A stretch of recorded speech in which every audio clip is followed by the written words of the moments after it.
Praise the Lord. Good morning.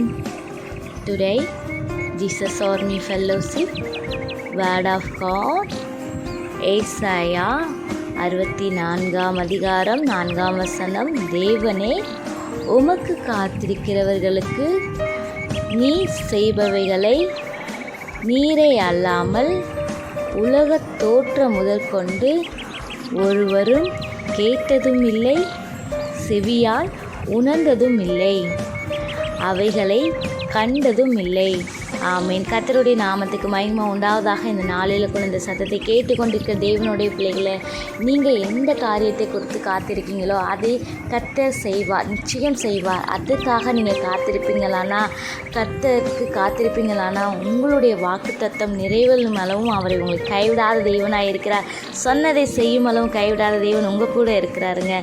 கர்த்தர் தாமே இந்த வார்த்தையை கொண்டு உங்களை ஆசீர்வதிப்பாராக. ஆமீன். God bless you. Thank you.